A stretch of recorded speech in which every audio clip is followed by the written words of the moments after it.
And that's part of why it gets real loud. Hello, welcome back to Red Spectre. Hi everyone. Today we are talking about the Communist Manifesto. We're just covering the first part, just to keep the video a little bit more succinct, and we'll be doing part 2 in the next one. Mm-hmm.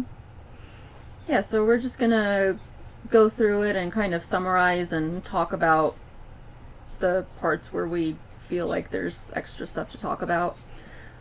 So I really like the way he starts this out. He talks about the language he uses is very, very nice. I think he talks about, the specter of communism haunting Europe and the entirety of Europe's powers being united in this holy alliance to try to stop communism. And it's a very good way to start it, and I like it a lot. Yeah, well, that's a real good introduction to the idea that it's just like a boogeyman that needs to be fought rather than actual understanding of the ideas. Mm-hmm. Because that's basically what it is today, where it's like, oh, communism and socialism's when the government does stuff, and that's contrary to everything we believe, which is we need to be slave labor. Right. Yeah, it's very applicable. There's a lot in this that's very applicable. So he starts out by talking about how all of history can be viewed as a struggle between social classes, and how in recent times the struggle has been really simplified down to two classes, which is the bourgeois and the proletariat. And in part 1 of the Communist Manifesto, Marx just basically describes the proletariat and the bourgeoisie, and describes the conflict that's going on between them. So he starts out by saying that the bourgeoisie themselves played a revolutionary role in ending feudalism, which was the system that came before capitalism. But when they ended feudalism, they simply replaced one form of oppression with another form. And this new form of oppression, Marx argues, is a lot more blatant, a lot more just like out there in the open than before. So I'm going to read the quote from the writing really quick. He says, "It has pitilessly torn asunder the motley feudal ties that bound a man to his natural superiors," that's in quotes, "and has left remaining no other nexus between man and man than naked self-interest, than callous cash payment. It has drowned the most heavenly ecstasies of religious fervor, of chivalrous enthusiasm, of Philistine sentimentalism, in the icy waters of egotistical calculation. It has resolved personal worth into exchange value, and in place of the numberless indefeasible chartered freedoms, has set up that single unconscionable freedom, free trade." So I think this is what he's talking about as far as the simplification of class antagonisms, is that now there's not, it's not really hiding behind like political or religious veils as it was in the past. It's just right out there in the open. Yeah, I mean, nobody's saying that you have a God-delivered right to run Walmart. Or to be the, wage laborer in Walmart. It's nobody's saying it's your destiny to do this. Yeah, and I think it's an interesting choice of words where he talks about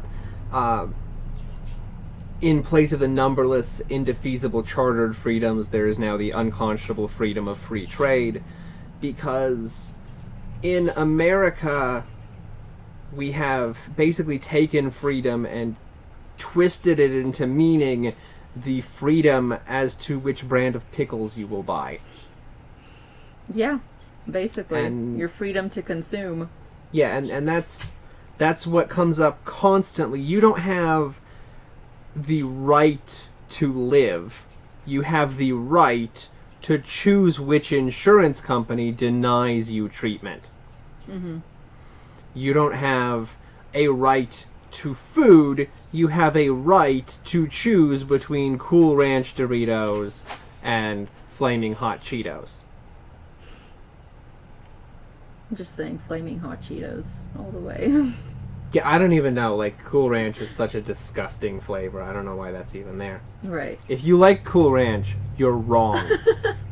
All right? That's not a question of like opinion. It's an objective fact. You are wrong. And Right. you should be ashamed of yourself. It's real hard to point with where that camera is. You. That's better. All right. Continuing. Right. So basically, Marx says that the nature of the bourgeoisie is to constantly try to gain more and more capital. Sorry, can we go back to the previous thing about like Sure. open, bold-faced exploitation and how it's more open about it because like historically, you know, maybe you lived on a feudal plot of land and you had to produce, but in exchange for that, most of your production went to the guy that owned the land. And I think part of not having to hide behind that exploitation anymore is tricking you into thinking that you are destined to be one of the exploiters, and therefore it's okay. So it doesn't matter how poor you grew up, it's okay that this happens because you are special and you are destined to be wealthy. You are going to win the lottery, or you are going to start a business that will be wildly successful, and you will be a millionaire or a billionaire. You will be part of the power struggle, and therefore you should support this. Yeah, that's a good point. So basically, they don't have to hide the exploitation because they've convinced everybody that they too can one day be the exploiters. Yeah, which, so that's shit. One of the big things that played into this, I think, is Frank Lloyd Wright did a big push in what was that, 40s, 50s? I don't know exactly when he was off the top of my head, but Wright basically structured the American dream as we think of it now, where it's like an upper middle class life and a big house and lots of land out by a lake somewhere in the middle of nowhere. This idea that this is what we need to be striving for, this is what success looks like, is like it's a manufactured thing that's part of this whole system. It was fed to us on purpose so that they could sell houses, but all of these twistings about what success means and what freedom means and what fairness means, what kinds of things you have a right to versus the kinds of things that you don't, where you don't have a right to restrict anything, but you definitely don't have a right to good care. It instead of trying to hide it behind the guise of God mandating that you be a ruler, or the king giving you land, or historical family value. It's shit, but it's shit because that's the way it should be. That's the American ideal. Right. Yeah.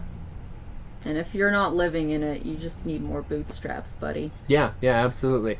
You know, that's the problem with the airplanes. We need to have a non-profit that can go out and start gluing bootstraps to all the Boeing planes, and that will allow the airline industry to survive.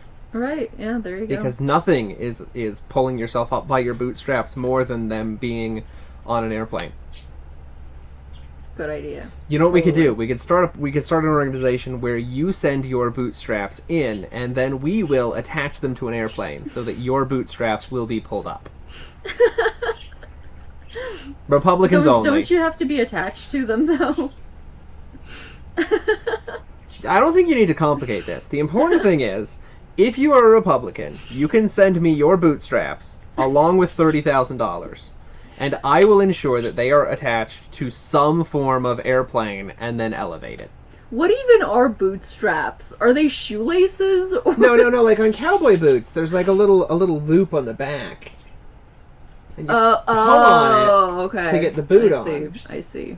Okay. Yeah. Like normal shoes, you have like a tongue that you can use to slide in so that you don't screw up the back of the thing. But boots, because they're kind of tight, you have to... Gotcha. Yeah. Okay. And all you do is you pull on them real hard, and then once they're on, you keep pulling, and that's how you fly. They cut that part out of the Superman films, but that's how it works. And when he's like this, it's because he's got strings on the boots, and he pulls them forward, and it. Let's keep going. Please, let's.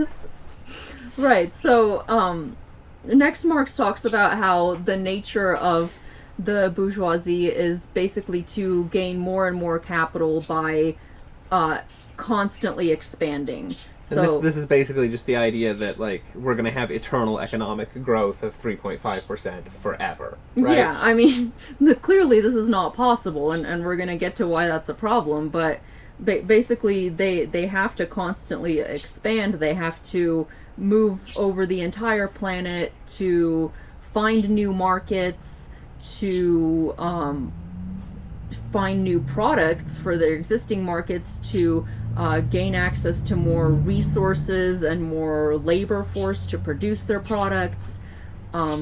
They have to expand constantly because they have to grow constantly. Yeah. And while they're doing this, this is a reference to colonization. Marx talks about how disparate groups of people who don't really have anything in common with each other are kind of, like mashed together into these artificial nations because, it's easier to organize them that way, and that makes it easier to produce a profit. Yeah, so like every country in Africa that's like a combination of 17 tribes, or like India with the Hindus and the Muslims that are always at each other's throats because historically they weren't part of the same group. Yeah. So as they expand all over the whole planet, Marx talks about how there arises out of that kind of a global consciousness, and because everyone's constantly connected, so we have. We're gonna need to cut this. No, that's fine. Everybody's constantly connected because there's this global capitalist network, and there's a really good quote from this section that talks about this. Marx says, talking about the capitalist class, it compels all nations on pain of extinction to adopt the bourgeois mode of production. It compels them to introduce what it calls civilization into their midst, i.e. to become bourgeois themselves. In one word, it creates a world after its own image. Yeah, so you can't have iPhones if you don't have the free market. Mm-hmm.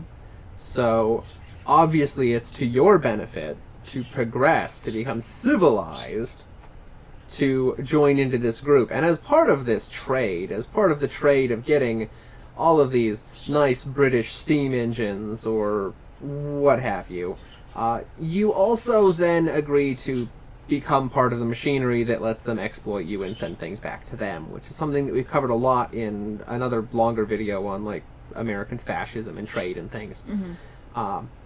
But yeah, it's an infectious idea that has to spread because that's the only way that they can grow, the only way they can expand markets, and the only way that you can get access to these things is to do this. And Marx considered this a vital step. So one of his criticisms of later in this book of French socialists is their insistence on trying to pit like the aristocracy and the feudal system against the bourgeois when he considered the bourgeois a necessary step to moving forward.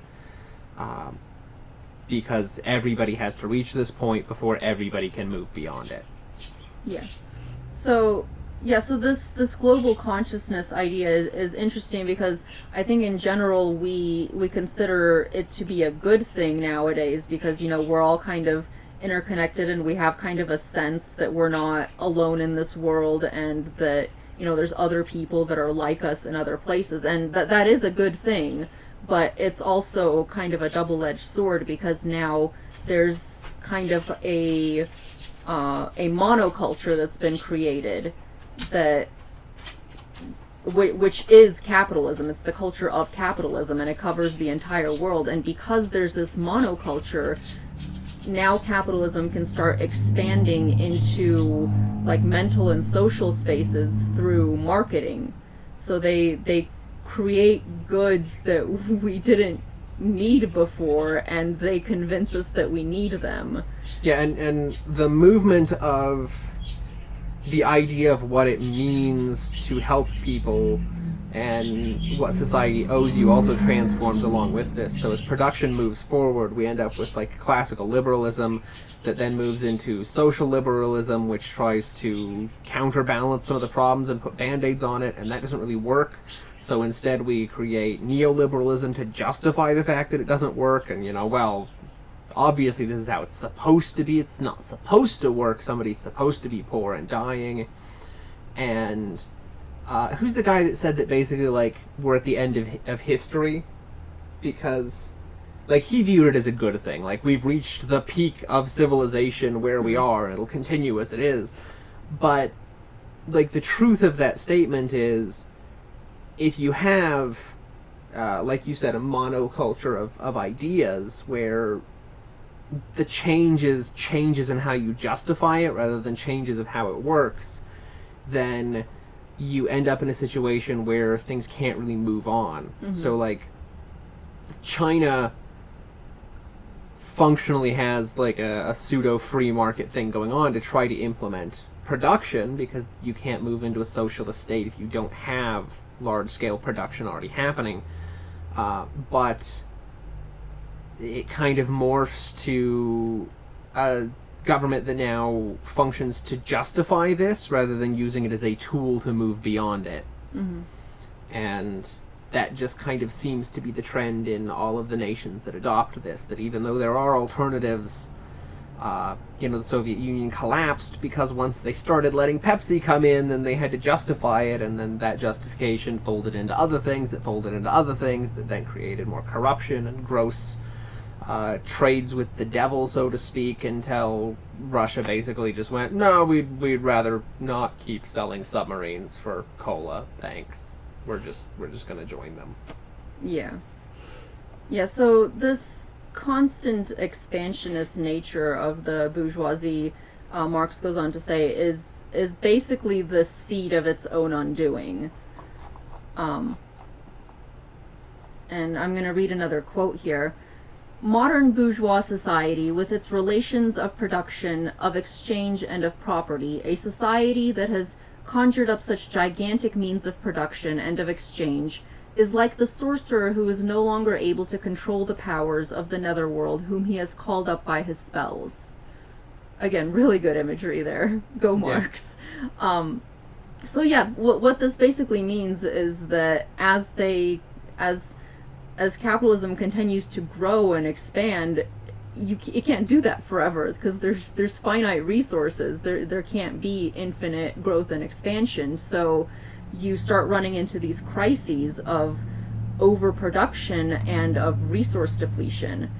And the way that the bourgeoisie deal with these crises is, and I quote again, on the one hand by enforced destruction of a mass of productive forces, and on the other by the conquest of new markets and by the more thorough exploitation of the old ones.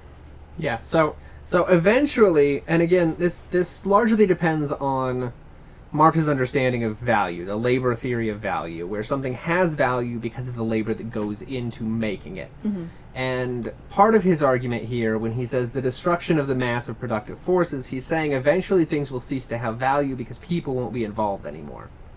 So you're going to end up with assembly lines that are entirely robotic, and nobody will be involved in making it, and because of that, the only value they have is the value of the machines distributed amongst everything that's been done, and there's nothing that you can really do to sell it anymore. And on top of that, nobody's going to be able to buy it because nobody's going to have jobs. So I like the way he talks about this. Like, he talks about, like, I don't remember the exact words, but it's basically like the famine of overabundance. Like, there's so much and nobody can have it. Yeah, and that's kind of what we're having right now, where, like, there's no shortage of supplies, but you go to the grocery store and there's no toilet paper. And there's more than enough toilet paper, but the system that we have doesn't support anything that's going on at the moment.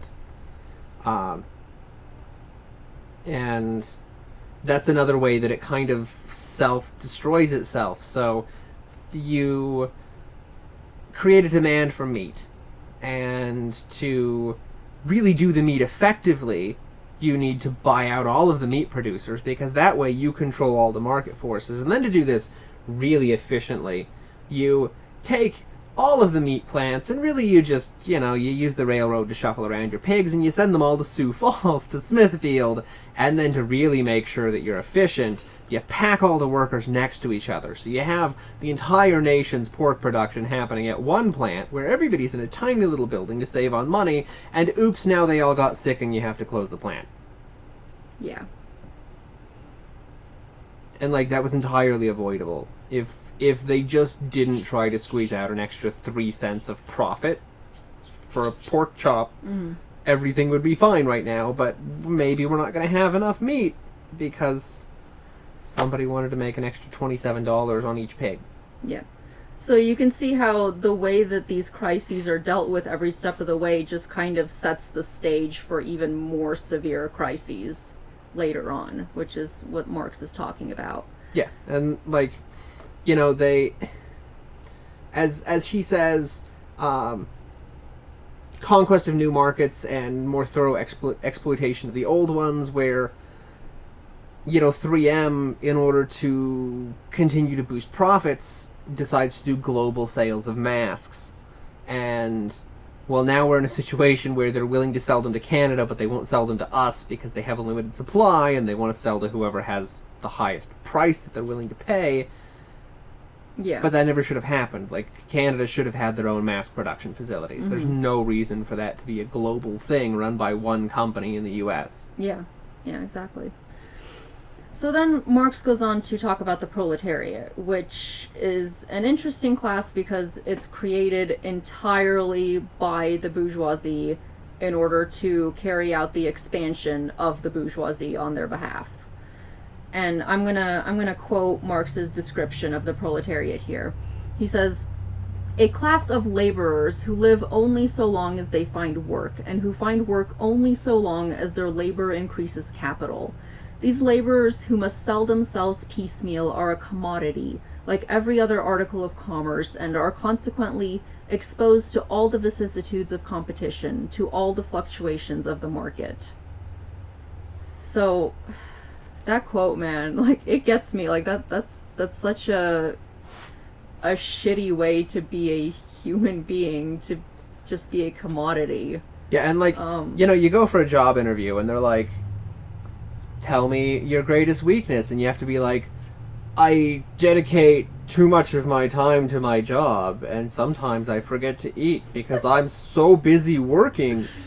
But not like forgetting to eat to the point that I get weak, because I have a really big breakfast, but not in a way that, like, I have to use the bathroom, because it's just 100% fiber. I eat fiber every morning, and then it just, nothing happens, and then I work for like 18 hours on an 8-hour wage because I forget that I'm at work, and I just make so much that my boss has trouble selling it. Honestly, like, that's what's wrong with me. Right. And that's the way that you get a job,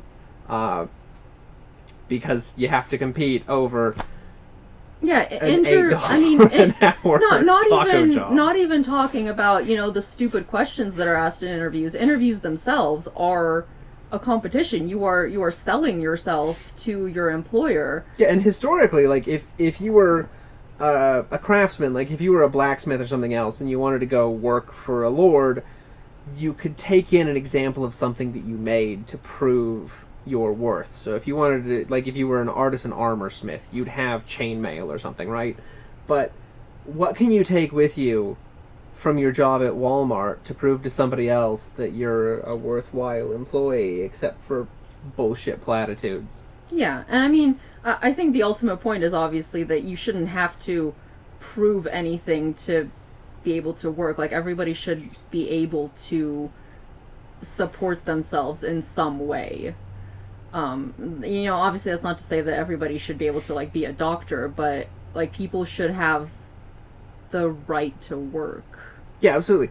And we're in a situation where there's like an infinite amount of work that needs to be done, but there's a very small amount of work that can be done for profit. Mm-hmm. Yeah. So everybody has to clamor over the profitable jobs, while like things that have to be done are sneered at. So like if you go and you work for like waste collection for the city, that's one of those things they shit on you if you're a garbage man.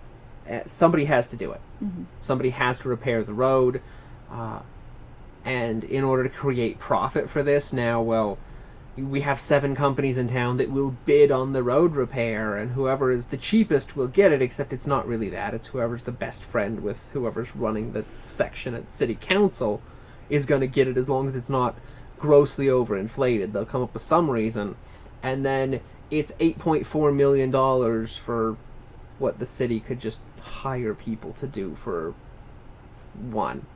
Yeah. So once you succeed in selling yourself to an employer, because the work that people do is being increasingly automated and being reduced to like very simple specialized tasks, workers end up feeling like they are just cogs in the machine. Well, and I think it's important to touch on that. In order to increase profits, you have to take a job and reduce it down to the point that you're interchangeable. Mm-hmm. Because if you have a specialized skill like being a doctor, then you are in high demand. And being in high demand removes the power from the employer. So the employer would rather have a nurse practitioner than a doctor, because a nurse practitioner is less specialized, there's less education, and that means there's less power to argue about wages, to argue about hours, to argue about working conditions. Mm-hmm. So they take this person that knows significantly less and is significantly, I don't want to be offensive, but significantly less competent to make these decisions. Well, I would say like less trained, like they just. Well, I know, but that's where the competence comes from. Yeah, you're right. So I don't mean that they're incompetent people. Yeah. But in their ability to do the job, they are less competent, in the same way that I am not competent to run a wrecking ball. Like, I can figure it out, I can knock a building down, but I'm not the guy you should pick. So you do this, you make the job as simple, as small and tiny as possible to maximize profits, to remove power from the employee. Mm-hmm. You create a human-driven machine where one guy's job is just to put these 3 bolts on an engine, and then the engine moves, and he does it again.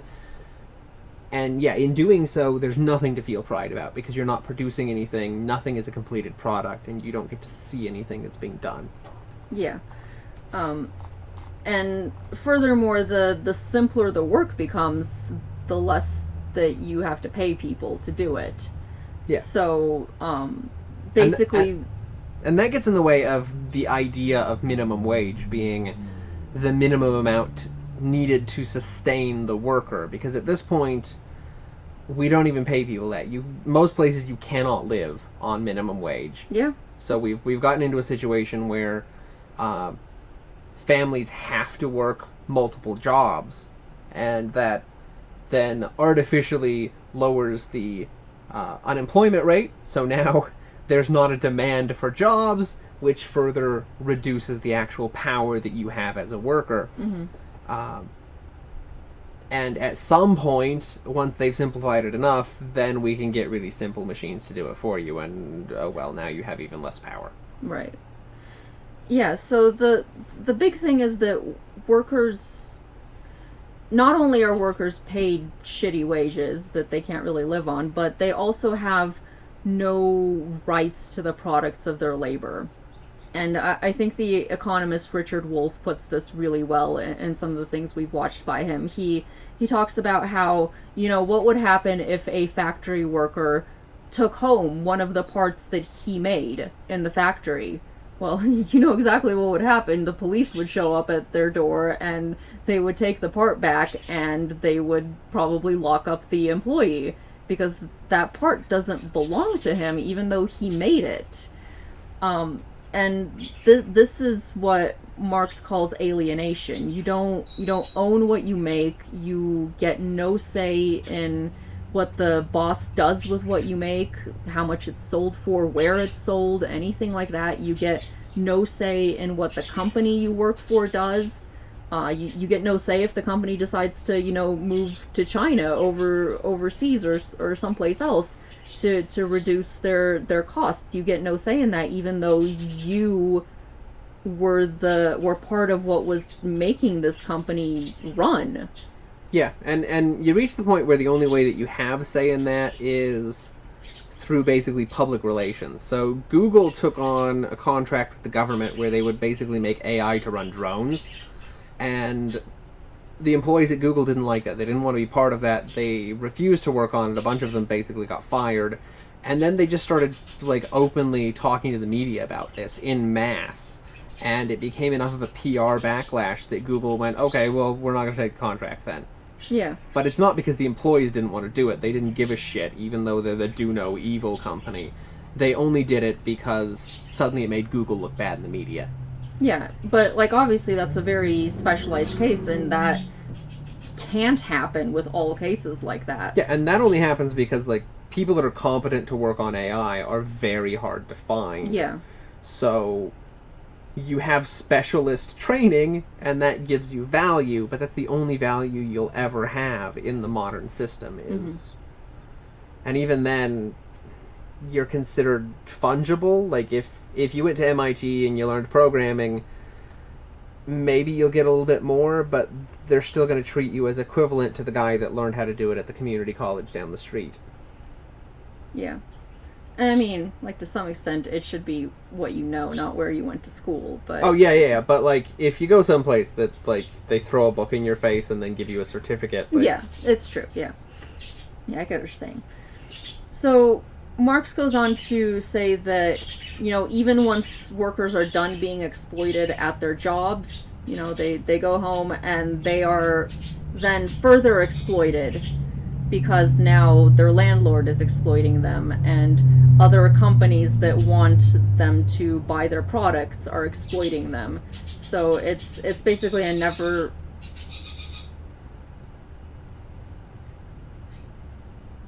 She disagrees with exploitation. I understand. It's very, very difficult. So it's basically a never-ending cycle of exploitation. There's no getting away from it if you're a working class person. So as industry continues to develop, you get more and more workers crowded into, industrial urban areas. And once you get enough people together, you start having the potential for, class unity and solidarity. And you can't have this. Yeah, so the wealthy ruling class takes advantage of this initial formation and turns it to their own purpose. So, you now not only are competing with each other for jobs and competing within the same workspace, so, there's one management position and there's 60 employees. Fight over it. Mm-hmm. Here's a crossbow and some bolts. Whoever survives, maybe we'll give you the position, but really we're going to give it to Ted's cousin because he knows the existing manager. So they don't even give actual preference to people who exist there already, but they give you the appearance of it so that you'll fight over it. You won't be friends with people. You won't trust each other, because if you tell this guy that you're not feeling well, so you're not really going to do the normal job today, you're gonna kind of slack, then he can turn around and use that against you later in a position. But also they can use this to twist what you're doing into their defense, so you can in your unity become a force to be used against the other ruling class bodies, in the same way that Republicans and Democrats have been forced into artificial groups fighting against each other when the rulers of both parties are neoliberals that don't even agree with being neoconservative or social liberal. It has nothing to do with that, but they've twisted it into false unity. Yeah. So the big point that Marx is trying to make here, I think, is that there's all these artificial divides that are put between us. So we're divided by race, we're divided by religion, Gender. by gender, and all of these divides are basically just distractions from the actual divide, which is the class divide. And not only that, but like you were saying, the bourgeoisie have their own conflicts within their own group, and they actually mobilize the proletariat to fight these conflicts on their behalf. And that kind of thing shows up with like, you're going to go out and you're going to pay money to wear a Nike symbol. So not only are they exploiting you by taking a $2 shirt and selling it for $45 because they've convinced you that this symbol is important, they've now given you a tribal identity where you will go out and you will basically be a street warrior against Adidas because Adidas are crappy knockoffs and how dare they. And we reinforce this with sports. Right now in the pandemic, Trump just named Vince... Is it McMahon? Yeah. Yeah. As part of the economic recovery team when, like, his sports franchises are bankrupt. Like, this is the second time he's declared bankruptcy. But it's really important that we get sports going again because sports reinforces artificial divides among the working class and gets them to fight on behalf of these wealthy people and to say, I identify more with being a Cowboys fan than I do with the fact that I can't afford to go buy a can of beans. Yeah. Yeah, it's really insidious, and when you start thinking about it, these artificial divides are just everywhere, and we're so split up fighting about these artificial divides that we don't pay attention to the fact that we're all fucked as the working class. Yeah. And there's the conclusion that Marx draws from this is that it is inevitable that this will create the downfall of the bourgeois class, and that the proletariat are destined to come up and survive. The problem is technology has moved on. So, like, there's something in the Senate right now, the Earn It Act, which is under the guise of child pornography, combating child pornography. They're putting in backdoors in all encrypted communication. But that means that, say, if you want to use something like sessions so that you can try to organize revolutionary action, which is his stated end result of this, you can no longer produce session unless you earn the right to encryption by putting in a backdoor for the FBI to be able to read all of your communications. Because even though this is being stated to prevent child pornography, there's no actual restrictions in it to limit its use to that. And even if there were, you've still destroyed the actual ability to have private communication. So, historically, you could have people that could organize. You could have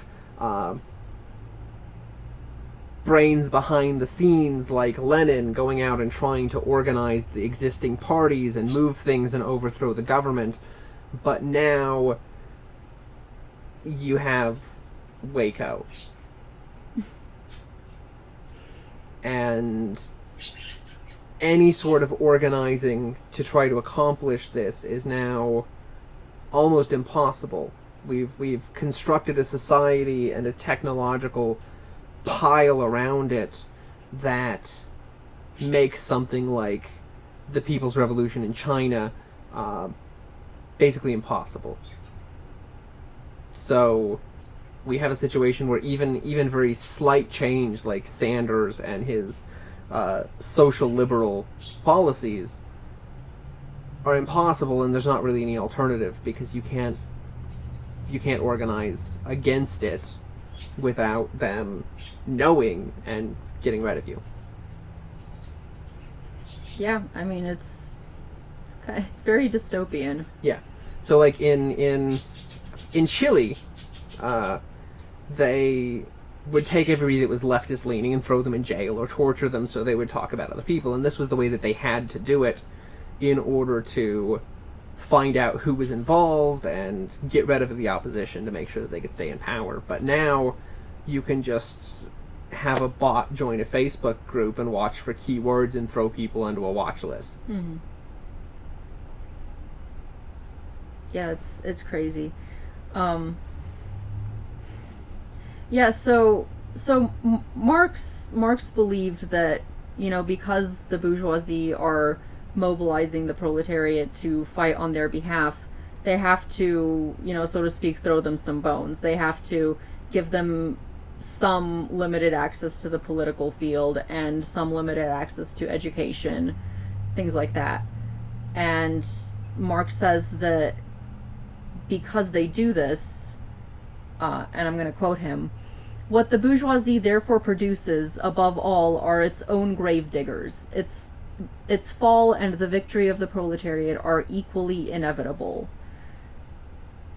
And they've largely worked around this by having sham democracy and having education systems that function primarily as propaganda devices. So when you take social studies in school, you are learning the reasons that capitalism and liberalism are important, and they're the reasons that you should never ever question them no matter what, and that's what your education is now.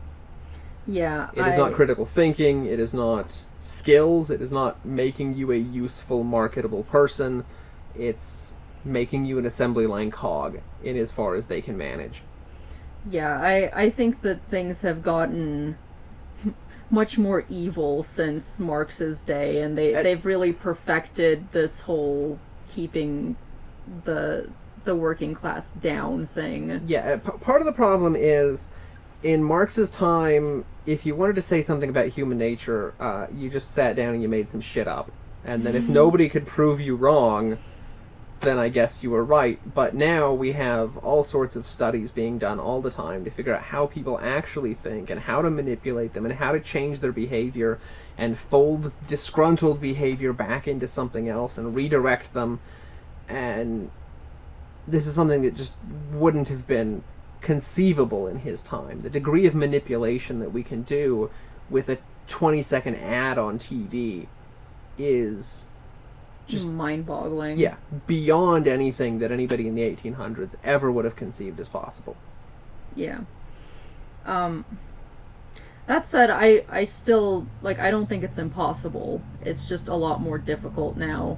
Yeah. Because of the things that have been put in place. But, you know, the fact remains that, you know, the 99% are still a lot bigger than the 1%. So yeah, Marx goes on to talk about how, you know, as this goes on, the conditions continue to worsen for the proletariat because there's increasing automation, which tends to bring all wages down to the same low subsistence level. Yeah, which he defines as the minimum wage. The minimum wage is the lowest you can go and still maintain the working class, where they can show up for work and they can keep having kids to make the new generation of working class. Yeah, except like we talked about before, like it's at this point it's even lower than that really, because people can't live on minimum wage. This is the second recording that we've done on this because the audio was screwed up, so I have a little bit of trouble remembering what we talked about now versus what we talked about last time we did this when we're redoing it. So basically what Marx talks about then is that the wages go down so low that in some cases the bourgeoisie are actually forced to support the proletariat instead of the proletariat supporting the bourgeoisie. And this is kind of like a mixed bag nowadays because to some extent this has kind of been offloaded to the government and like social welfare programs and things like that. But we still do see some of this going on in like the things we keep seeing now in the news about, you know, billionaires doing such and such to aid people during this pandemic. They are in effect supporting the proletariat because they have to save themselves. Well, and in the situation of capitalism, in their ideal world, the purpose of government would be to enforce trade. It would be to keep trade agreements good and back that up with military threat. It would be to make it easier for companies to reach out to other countries and outsource production there. The purpose of government is not, in this world, Medicare or Social Security. And the fact that these sorts of things exist, they did not exist at the time that he wrote this. These are things that we've done since then to force the nation to support the poor, which have been created by this.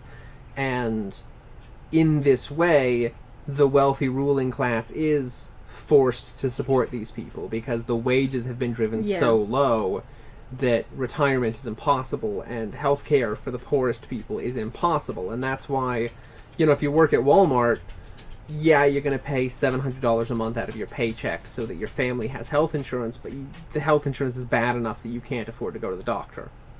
But if you work part-time at Walmart, maybe you'll qualify for Medicaid, where there's no copay. Yeah, and the other thing is that the proletariat is constantly growing its own numbers because as the bourgeoisie continue to expand, all the lower level bourgeoisie, like the small business owners, people like that, are basically sucked down into the proletariat because they can't compete with big corporations. Yeah, and that's something that's really visible with like when Walmart moved into areas. You know, the Walmart will go in, and then 8 months later you'll go into Walmart, and the guy that used to run the hardware store down the street is now running the hardware department at Walmart. But instead of having a livable wage, now he's making slightly more than minimum wage. Yeah. Doing the same thing for a massive corporation. Yeah. Yeah, so things are looking pretty bleak for the proletariat, but as things continue to get worse and worse, the conflicts that arise become more and more about class.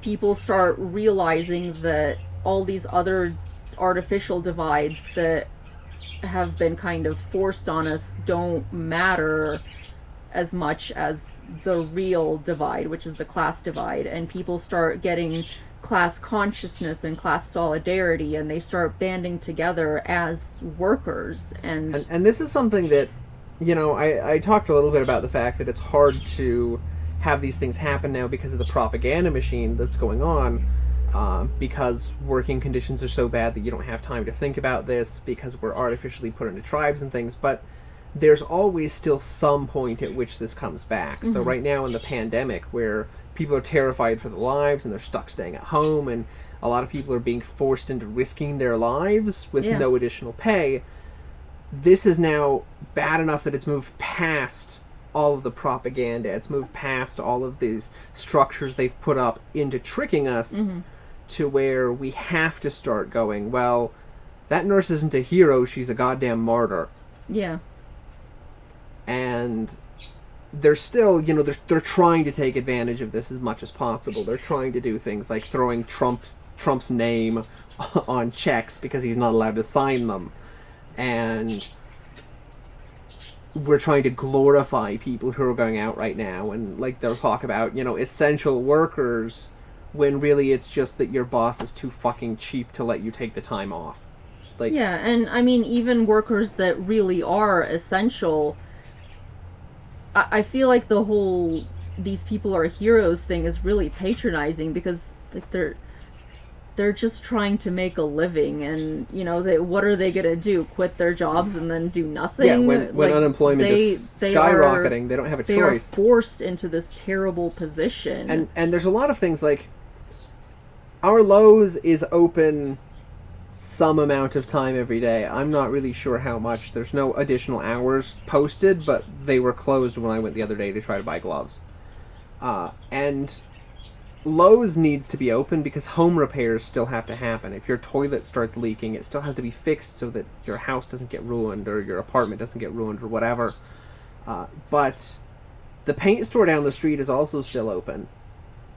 and I'm not sure there's any emergency painting jobs. Like, Yeah. they sell other things too.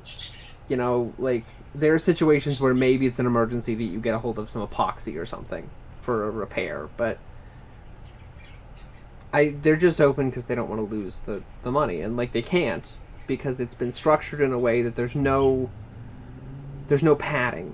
Mm-hmm. Business today is, if you go and you become like a business administrative major, they basically teach you that any safety net at all is bad for business. If you have money left over, that's bad for business. You have to run your company with only the next 3 months in mind, and beyond that, thinking beyond that is irresponsible and it's bad business and you can't do it. And that's the official policy for how you run businesses. Mm-hmm.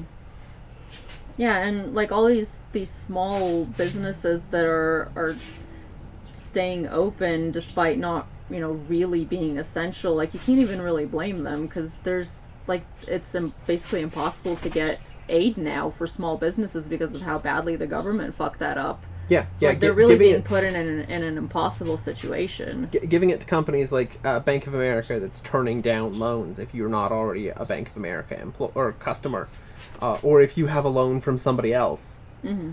And the Small Business Administration doing small business loans that banks are both not giving to certain size of companies and then also giving the loans to people who shouldn't qualify. So maybe they'll cut the top down to a 50 employee instead of 500 employee, but then people with more than 500 are also dipping into this money fund.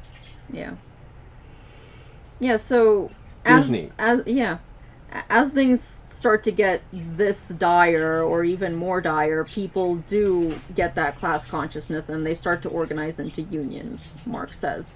And once they do organize into unions, they are then able to force through legislation that would help them, because people have access to this political field that the bourgeoisie have given us access to, except now people are going to use it on their own behalf instead of on behalf of the bourgeoisie.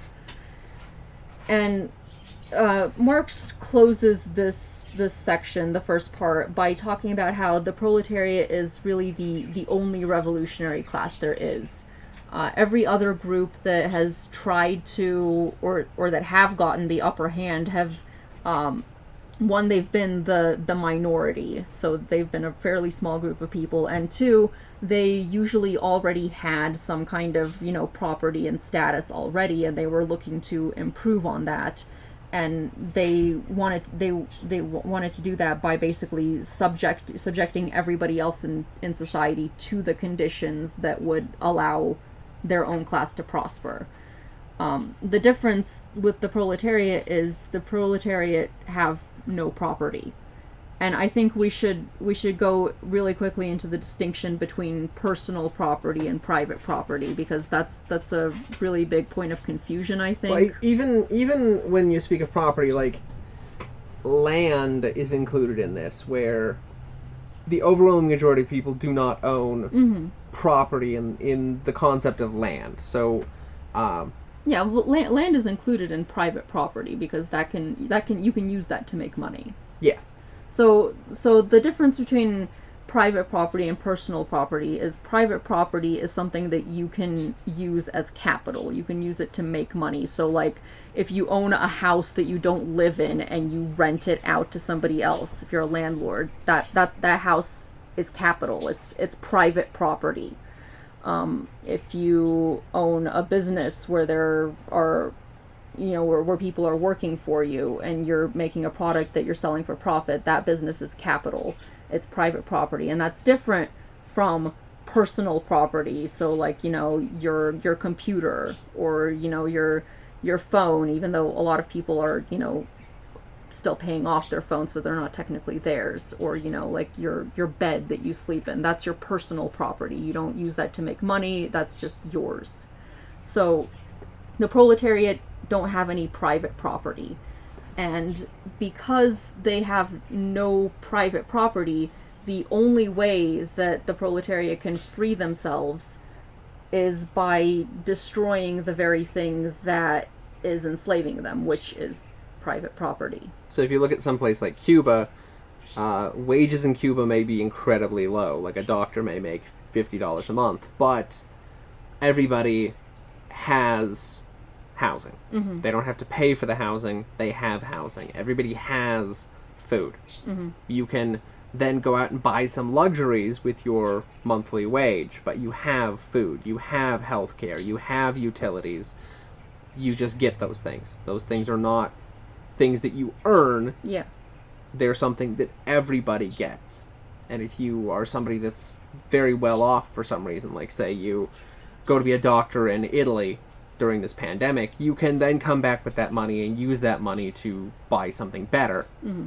But it's not something where if you don't play the game well enough, now you're homeless and you starve to death. Yeah. Yeah, exactly.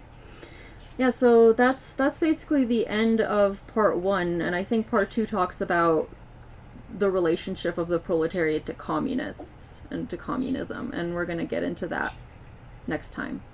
But can I just mention briefly how disgusting it is that the only good thing Sanders had to say about Cuba was their education?